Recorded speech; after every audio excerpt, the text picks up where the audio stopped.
welcome back to my channel. So today, this feels like a weird video to film because I was going to record this review the day I actually got a last minute call from my vet trying to get my one cat in, and she ended up having to be put down. So this is weird for me to film, but I want to do it anyway, trying to get back to normal.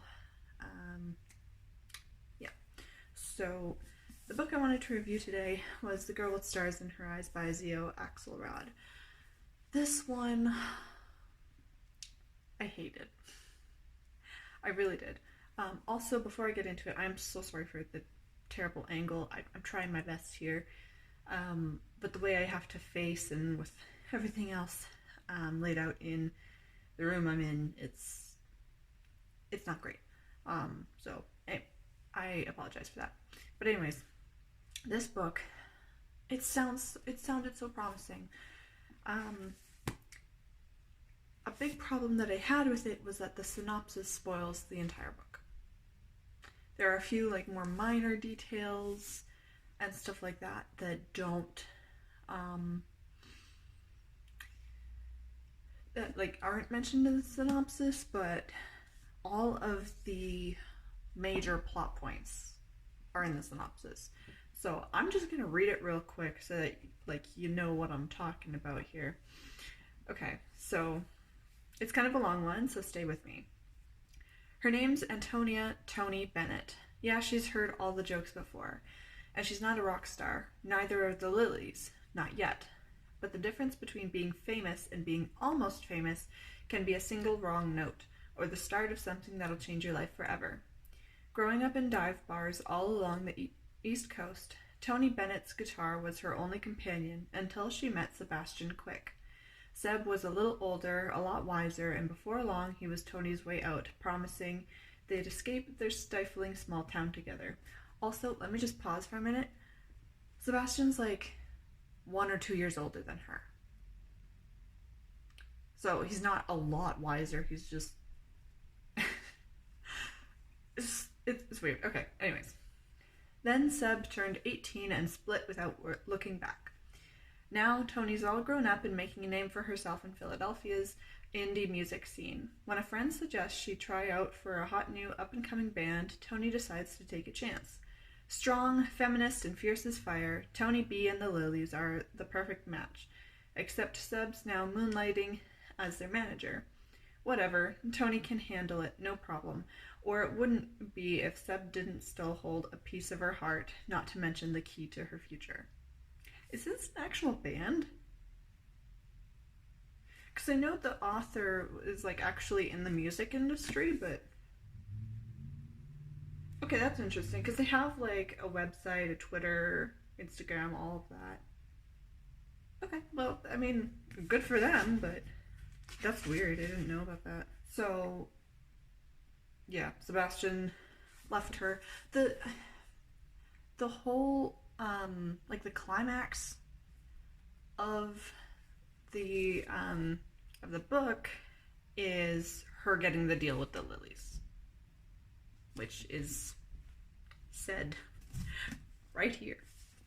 I don't understand that at all. That's really, really weird to me.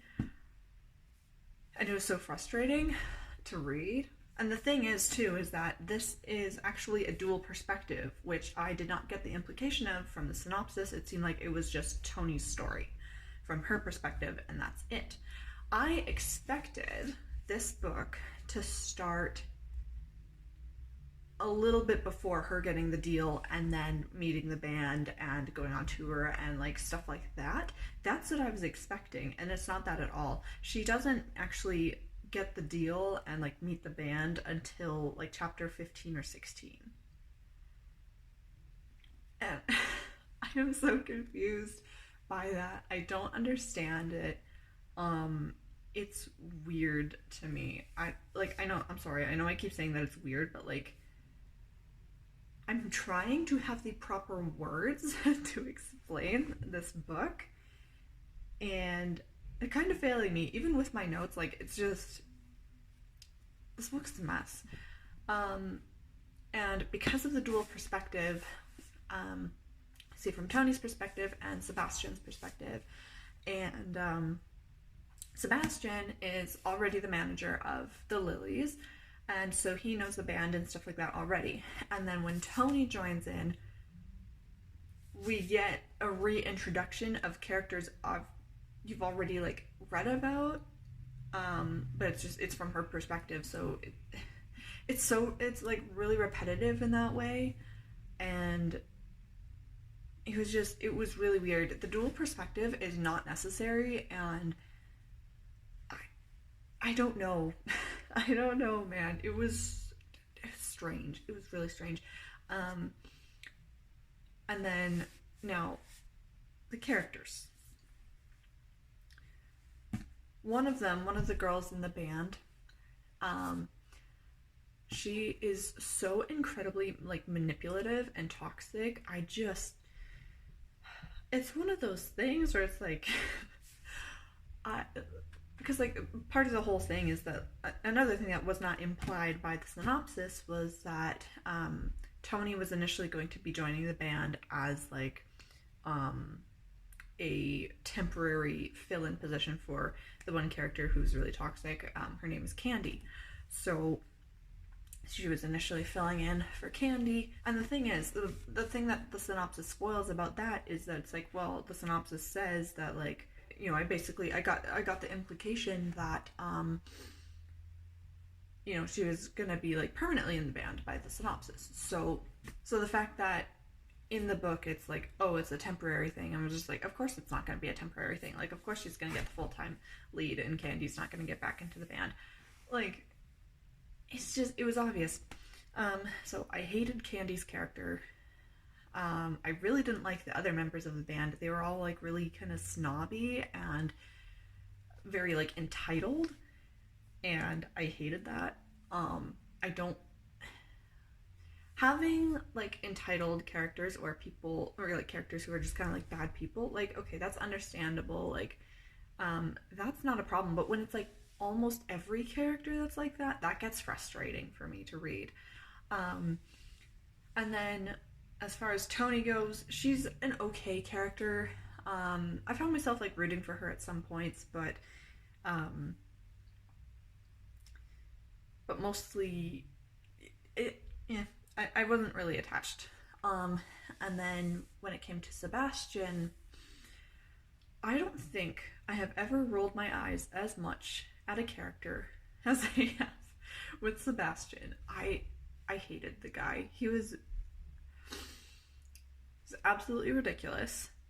The whole time, whenever it's his perspective, he's complaining and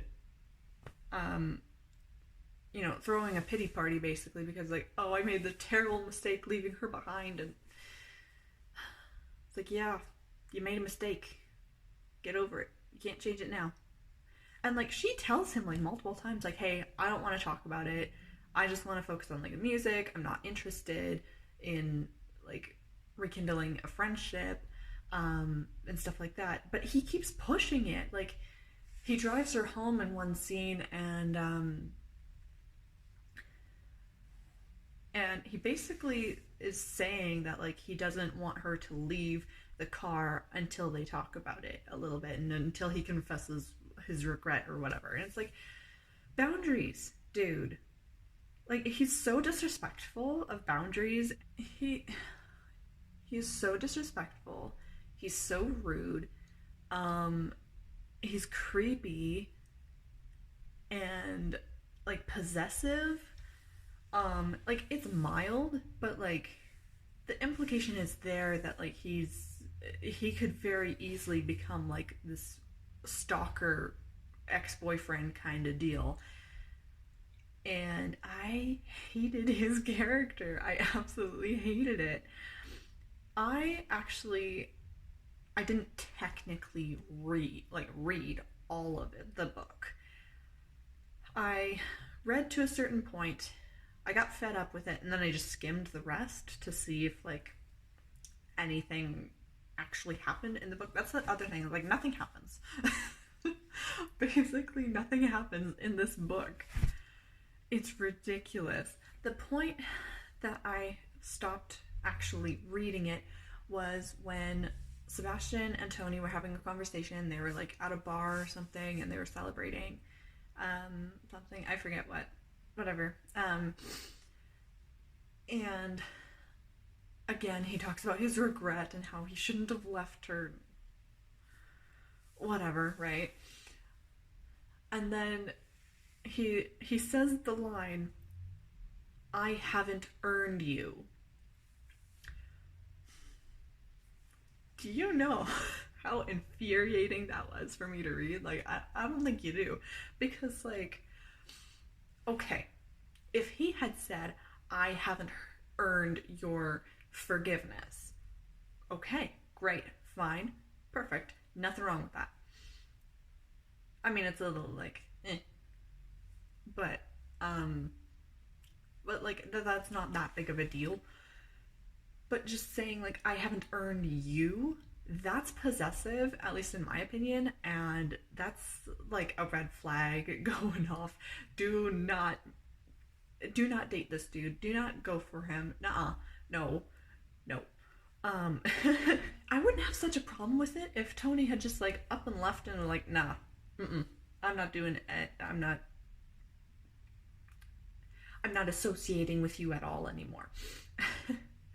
If she had done that, I would have applauded her and been happy about it. And like, if that's where the book kind of left off with that, then great. I would have been all for it.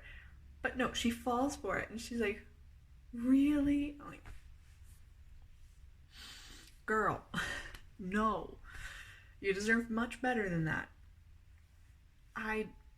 I was so excited for this book, you guys. Like, if you watched my everything on my TBR list, you know I was hyped for this book. It sounds like it was right up my alley. I got this book from my sister. She has a book subscription box, and she read the synopsis, and she thought it would be right up my alley, and I agreed, like, yeah, that sounds like it would be really good. I'm really excited to read it, and the cover is so beautiful, and it has so much potential, and it just flopped. I mean, it's kind of cool that, like, she has, like, a Q&A thing, and, like, the songs that are mentioned in the book, like, are actual, like, covers and stuff like that, which is really cool. Yeah, like, apparently she's an artist herself, which I haven't heard of her before. And, like, it even has, like, notes in the background for one of their songs, which is really cool. And I can appreciate this. You know, I can appreciate that. And it has, like, this reading group guide thing, like, questions if you want to, like, do, like, a book club of it, I guess. So, like, that is really awesome. That's really cool. And, like, here's the thing. Like, I still have respect for the author, for that kind of thing. It's just this book was such a miss for me. Nothing against the author, nothing against, you know, anyone involved with making this book. It's just the content of it was boring, predictable, and I hated the characters for the most part. So now I know this book has an audience somewhere. I'm just not part of it. And I think it's actually also signed by the author. Yeah. So, like, it's really, really cool that it has all that stuff in it. It's just, I expected so much more, and I didn't get it. I was so let down. And needless to say, I'll be giving this to, like, Salvation Army or, like, Valley Village or something like that, because someone will love this book, I am sure. It's just not. So, anyways, I could ramble on about my problems with that book for a really long time, but I'm not going to do that. I'm pretty sure I've repeated myself enough. I really apologize for, like, in my videos, if you notice I repeat myself a lot. I often just, like, forget what I've already said, and, like, especially when I get, like, hyped a little bit, I guess is the right word, maybe, then I don't really think clearly about what I've already said, and I think I'm saying something different, but I'm just using different words to convey the same message, if that makes sense. So I apologize for repeating myself in this video and in any others. But yeah, I think that does it for this video. If you are interested in things like writing vlogs, book reviews, stuff like that, then please consider subscribing. I also talk about my chronic pain that I deal with. Not as often, but it is in there as well. So if that interests you too, then definitely consider subscribing. I think you would like my content, and I hope to see you in the next one. Bye.